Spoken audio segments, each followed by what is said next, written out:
എല്ലാവർക്കും ഇന്നത്തെ പുതിയ വീഡിയോയിലേക്ക് സ്വാഗതം. ഇന്ന് നമ്മൾ റിയൽമി 7iയും റെഡ്മി 9 പവറും കൂടെ തമ്മിലൊരു കമ്പാരിസൺ വീഡിയോ ആണ്.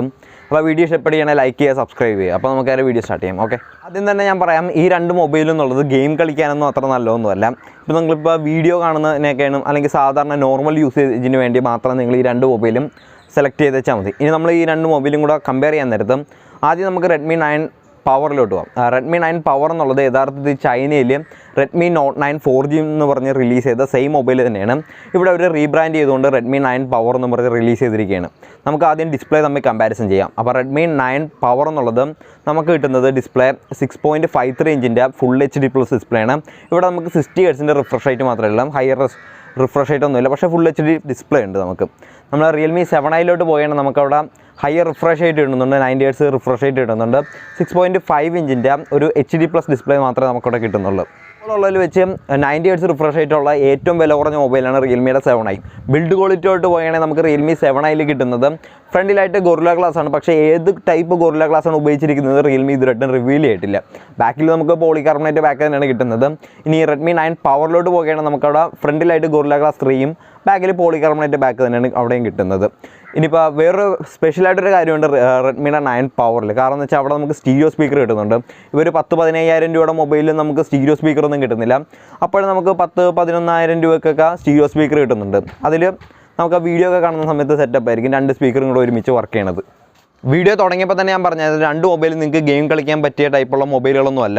പക്ഷേ നിങ്ങൾക്ക് അത്യാവശ്യം ലോ സെറ്റിങ്സിൽ കോൾ ഓഫ് ഡ്യൂട്ടി, പബ്ജി അതുപോലത്തെ ഗെയിമുകളൊക്കെ നിങ്ങൾക്ക് കളിക്കാൻ പറ്റും, ലോ സെറ്റിങ്സ് അല്ലെങ്കിൽ മീഡിയം സെറ്റിങ്സിൽ. നമുക്ക് രണ്ട് മൊബൈലും കിട്ടുന്നത് സ്നാപ്ഡ്രാഗണിൻ്റെ 662 പ്രോസസ്സറാണ്. കൂടാതെ നമുക്ക് റെഡ്മി 9 പവറിലോട്ട് വരികയാണെങ്കിൽ നമുക്ക് UFS 2.2 സ്റ്റോറേജാണ് കിട്ടുന്നത്. പക്ഷേ നമുക്ക് റിയൽമി 7iയിൽ UFS 2.1 സ്റ്റോറേജാണ്. ഇച്ചിരി മെച്ചുവറായിട്ടുള്ള സ്റ്റോറേജ് നമുക്ക് കിട്ടുന്നത് റെഡ്മിയുടെ 9 പവറിലാണ്. നമുക്ക് രണ്ട് മൊബൈലും നമുക്ക് LPDDR4Xൻ്റെ റാമാണ് കിട്ടുന്നത്. രണ്ട് മൊബൈലിലും വേരിയൻ്റ് എന്ന് പറയുന്നത് 4GB റാം 64GB സ്റ്റോറേജും 4GB റാം 128GB സ്റ്റോറേജും. പക്ഷേ നമുക്ക് 1000 രൂപ കൂടുതൽ കൊടുക്കേണ്ടി വരും റിയൽമിയുടെ 7iക്ക്. ബാറ്ററിയിലോട്ട് പോയിക്കഴിഞ്ഞാൽ നമുക്ക് റെഡ്മി 9 പവറിൽ എന്നുള്ളത് 6000 mAh ബാറ്ററിയും 18 വാട്ടിൻ്റെ ഫാസ്റ്റ് ചാർജിങ്ങുമാണ് കിട്ടുന്നത്. പക്ഷേ നിങ്ങൾക്ക് ബോക്സിൽ 22.5 വാട്ട് ഫാസ്റ്റ് ചാർജിങ് ഉണ്ട്, പക്ഷേ സപ്പോർട്ട് 18 വാട്ടേ ചെയ്യത്തുള്ളൂ. ഇനിയിപ്പോൾ നമ്മൾ റിയൽമി 7iലോട്ട് പോയാൽ നമുക്ക് 18 വാട്ടിൻ്റെ ഫാസ്റ്റ് ചാർജിങ്ങും 5000 mAh ബാറ്ററിയും. ക്യാമറ ഡിപ്പാർട്ട്മെൻറ്റിലോട്ട് വരികയാണെങ്കിൽ നമുക്ക് റെഡ്മി 9 പവറിൻ്റെ അത് കിട്ടുന്നത് 48 മെഗാപിക്സലിൻ്റെ മെയിൻ സെൻസറും 8 MB ultra wide angle camera, 2 MB macro, 2 MB depth. ഫ്രണ്ടിൽ നമുക്ക് 8 മെഗാപിക്സലിൽ സെൽഫി ക്യാമറയാണ് കിട്ടുന്നത്. ഇപ്പോൾ ഏകദേശം ഇന്ത്യയിൽ 4 ക്യാമറയില്ലെങ്കിൽ എന്തോ പ്രശ്നമുള്ള പോലെയാണ്. കാരണം എന്ന് വെച്ചിട്ടുണ്ടല്ലോ, ചൈനയിൽ ഈ റെഡ്മി നോട്ട് 9 4G ഇറങ്ങിയ സമയത്ത് അവിടെ 3 ക്യാമറകളായിരുന്നു. ഇവിടെ വന്നപ്പോൾ 2 MB ഡെപ്ത് ക്യാമറയും കൂടെ അവർ ആഡ് ചെയ്തു. അപ്പോൾ ഇനി നമുക്ക് റിയൽമി 7iലോട്ട് പോയാൽ നമുക്ക് 64 മെഗാപിക്സലിൻ്റെ മെയിൻ സെൻസറും 8 MB ultra wide angle camera, 2 MB macro, 2 MB black and white സെൻസറാണ് കിട്ടുന്നത്. ഇപ്പോൾ ഏറ്റവും വില കുറഞ്ഞ 64 മെഗാപിക്സലുള്ള ക്യാമറയാണ് ഇപ്പോൾ റിയൽമിയുടെ 7i. ഫ്രണ്ടിൽ നമുക്ക് സോണി IMX471 സെൻസറാണ് കിട്ടുന്നത്, 16 മെഗാപിക്സലിൻ്റെ.